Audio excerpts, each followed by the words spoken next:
Hello दोस्तों, आप लोग का फिर से स्वागत है मेरे इस चैनल पर। तो आज हम लेकर आए हैं एसएसटी का चैप्टर फर्स्ट, मतलब सोशल साइंस का चैप्टर फर्स्ट, नेशनलिज्म इन न rise of nationalism in Europe. ठीक है, तो इसमें हम जनरली एक टॉपिक को डील करेंगे। ठीक है, और फर्स्ट ऑफ ऑल इंट्रोडक्शन देखेंगे नेशनलिज्म इन यूरोप के बारे में। ठीक है, तो हम स्टार्ट करते हैं। तो आप लोग अपने अपने बुक को खोल लीजिएगा, मतलब ओपन कर लीजिएगा, उसमें देखिएगा एक एक मतलब ड्राइंग दिया हुआ है, उस ड्राइंग के अकॉर्डिंग इंट्रोडक्शन बताया गया। ठीक है, तो देखते हैं। इन 1884 1884 में फ्रेडरिक सोरियो एक फ्रेंच आर्टिस्ट थे। उन्होंने 4 सीरीज बनाए थे और बुक विजिट किए थे अपने ड्रीम के रूप में of world made of democratic and social Republic के रूप में इन लोग ने मतलब फ्रेडरिक सोरियो ने दिखाए थे। ठीक है, और उसमें यह बताए थे कि पहले फर्स्ट सीरीज में क्या कौन है, यूरोप एंड अमेरिका के लोग हैं। ठीक है, उसमें कौन कौन, मैन एंड वुमेन, जितने भी ऑल एजेस है, सोशल क्लास के हैं, मार्च कर रहे हैं लॉन्ग ट्रेन, मतलब लंबी कतार में ट्रेन जिस तरह चलता है ना, मतलब वो यहाँ से वहाँ तक वही मार्च कर रहे हैं। And offering homage to statues of liberty as they passes by it. ठीक है, और वो लोग मार्च कर रहे हैं offering homage to the statues of liberty. और ये इसमें एक पिक्चर दिया हुआ है, इसमें लिबर्टी के पास ही लोग मतलब जा रहे हैं, स्टेटस ऑफ लिबर्टी पास उसके से गुजर रहे हैं।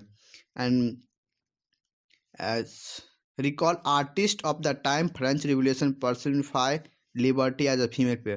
उस समय में जो ये आर्टिस्ट थे फ्रेडरिक सोरियो, जो वह फीमेल थी, मतलब लिबर्टी था, मतलब स्टेटस था, स्टेच्यू, उसको किस तरह प्रस्तुत किए थे, मतलब रिप्रेजेंट किए थे, तो फीमेल फिगर के रूप में उसको रिप्रेजेंट किए थे। ठीक है, उसमें यह बताया जा रहा था कि उनके हाथ में एक टॉर्च ऑफ इनलाइटमेंट है, and other in the foreground. अब मतलब उनके स्टेचू में दिखाया जा रहा था, उसके हाथ में एक इनलाइटमेंट है, टॉर्च, और उसके आगे में मतलब क्या कहता है, फोरग्राउंड, मतलब धरती पर, भूमस्थल पर, और क्या कहता है, image setter reminds of the symbols, और कुछ सिम्बल्स दिखाए जा रहे हैं। यहाँ पर कचरा तचरा होगा, ठीक है ना, वही दिखाया जा रहा है। And remain symbols of absolute institution. Absolute institution का मीनिंग क्या होता है, देखते हैं। इन हिस्टोरी टर्म में देखते हैं, refers to form of monarchial government that was centralise, materialise and repressive. ठीक है, एक और मीनिंग होगा इसमें, in Sorrieu utopian vision that people of the world are grouped as a distinct nation, identify through their flags, national custom। ठीक है, utopian मतलब था vision of society that is so ideal that is unlikely to actually exist. ठीक है, इसमें जो nation state को जो था उसको आइडेंटिफाई किया गया था किस रूप में, उसके फ्लैग से उसको मतलब बताया गया था कि आपका ये फ्लैग से इससे पहचान होगा, इसका कस्टम, नेशनल कस्टम बताया गया था। ठीक है, और पास्ट में देखा जाए, वे past the statue of liberty as a liberty are the United State Switzerland which by the this time was already national state. उस समय में यूनाइटेड स्टेट, स्विट्जरलैंड, ये सब पहले से ही नेशन स्टेट थे। France, identified by the revolutionary tricolour, has at just reach the statue. और क्या कहता है, फ्रांस आइडेंटिफाई किए अपने रिवोल्यूशनरी ट्राई कलर को, तिरंगे कलर को, and just reach the statue, statue के पास गए। See follow by the peoples of Germany, और वह लोग मतलब फॉलो करते थे, पीपल मतलब जर्मनी जिस तरह करते थे, by bearing the black, red and gold flag मतलब झंडे के रूप में। ठीक है, फॉलो कर रहे थे। Interesting, at the time when Sorio created this image the German people did not it exists and united nation in the flag that they carry the expressions of liberal hopes in 1848 to unify the numerous German speaking principality in nation state under a democratic constitution। ये जो flag था, यह क्या express बता रहा था कि liberal hopes कर रहे हैं 1884 में to unify numerous German speaking बोलने वाले लोग German principality into nation state under a domestic constitution के अंदर. Flying the German peoples are peoples of Austria kingdom of the two Sicilies, Lombardy, Poland, England, Ireland, Hungary and Russia. ये सब जितने थे ये जर्मन पीपल के Austria ये सब थे. एंड उसके बाद देखते हैं from the heavens above Christ saint and angel gaze upon the sense. ये लोग के सेंस पे they have been use to artist to symbolise the fraternity among the nation of the world. ये वे लोग यूज कर रहे थे आर्टिस्ट के रूप टू सिम्बलाइज कर रहे थे fraternity among nation of the world इस देश में. ठीक है, इस चैप्टर में ये जो क्या कहता है फ्रेडरिक सोरियो का इशू को विजुअलाइज किया गया. ठीक है, उसको डील किया गया. ठीक है, ड्यूरिंग 19th सेंचुरी में ये सब घटना घटी थी. Nationalist emerge as a force which brought about sweeping change in the political and mental world of the Europe. The end result of this change was emergence that nation state in place of multinational dynastic. और यह मिलके national state क्या हो गया, place in multinational dynasty में बदल गया, empire of Europe. The concept of the practice of a modern state in the which centralise power exercise sovereign control over a clearly defined territory. ठीक है, had been developing over a long period of time in Europe, but nation state was one in which the majority of its citizens and not only its rulers come to develop a sense of common identity and share history or descent.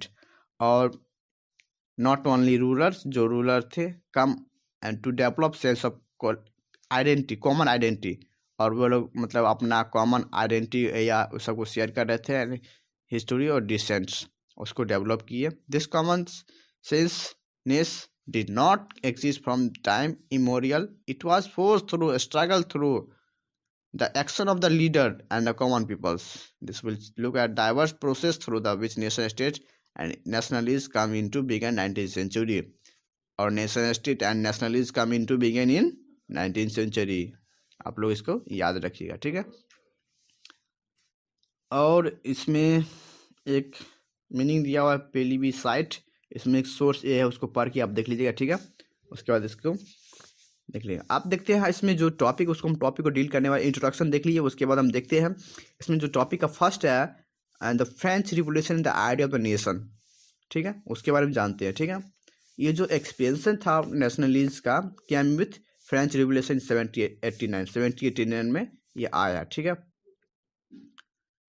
और ये full flag territorial state था in under 1789 under the rule of the absolute monarch. ये absolute monarch था. ठीक है, political and constitutional that change into wake of the French revolution led to the transfer of sovereignty from the monarchy to a body of the French citizen. ये जो revolution था उसको proclaim कर दिया that was people who would henceforth constitute the nation and shape it destiny. ठीक है, अब देखते हैं इसके क्या क्या कॉमन आइडिया था. ठीक है, आपसे पूछ सकता है what are the idea of the nation state. ठीक है, तो फर्स्ट आइडिया था the idea of la patrie. La patrie को क्या बोलते हैं, द फादरलैंड. एक था le city of the citizen. Emphasise the nation of united community enjoy equal rights under constitution. ठीक है, ये फर्स्ट था. सेकेंड देखते हैं a French flag tricolour was chosen to replace the former royal standard. ये second point था. Third point देखते the state general was elected by the body of the citizen and rename the national assembly. ये third point था. Fourth point देखते हैं new hymns were compose votes and taken and marriage commentated all in the name of the nation. And fourth point देखते हैं. Fourth point देख लिए. Fifth point देखते हैं a centralize administrative systems was put in the place and it formulated uniform law for all citizen with in state today. And और देखते हैं internal custom duty wage dues were abolished and uniform system weight were measure were adopted. Internal custom duty था उसको abolish कर दिया गया and नया uniform system weight and measure उसको अडॉप्ट कर लिया गया. Regional dialect were discourage. Regional dialect को डिस्करेज किया गया and France at it was spoken and written in Paris. और रीजनल डायरेक्ट को डिस्करेज किया गया एंड फ्रेंच जो थे वह बोलते थे क्या, मतलब spoken in written in Paris, Paris में लिखते थे, and become the common language of nation, उस नेशन के लिए वह कॉमन लैंग्वेज बन गया। ठीक है, ये सब बात थे। ठीक है, तो और कुछ देख लेते हैं। 1780 में फ्रेंच रिवोल्यूशन स्टार्ट हुआ था। ठीक है, देखते हैं क्या क्या मेजर चेंज हुआ था ड्यूरिंग फ्रेंच रिवोल्यूशन में। तो फर्स्ट देखते हैं पावर चेंज हुआ था। तो पावर में क्या, transfer from monarch to common people, और जो मोनार्च का जो पावर था वो ट्रांसफर हो गया कॉमन पीपल को। सेकेंड पॉइंट है ब्राउट न्यू फ्लैग, वो लोग को नया झंडा मिल गया, tricolour. French become the national language, और फ्रेंच और वो लोग नेशनल लैंग्वेज को प्राप्त किए। New national anthem compose and oath taken, नया नेशनल एंथम को कंपोज किया है, ऑथ टेकन किए। ये state general was elected by common people on rename destination, ये state elected by common people on rename destination को नया नाम दिया गया। Internal custom duty were remove, internal custom duty था उसको रिमूव किया गया। Nationalist idea taken aborted by French revolution, nationalist के जो आइडिया था उसको अबॉर्ड किया गया बाय फ्रेंच आर्मीज के द्वारा। ठीक है, ये सब जितने थे हम देख लिए इसके आइडिया। ठीक है, हम कुछ एनसीईआरटी से भी बता दिए और कुछ हम लेकर भी बता दिए। ठीक है, वही पॉइंट था, उसको घुमा फिरा थोड़ा मैं। ठीक है, देखते हैं 1799 टू 1815 तक के बारे में जानते हैं।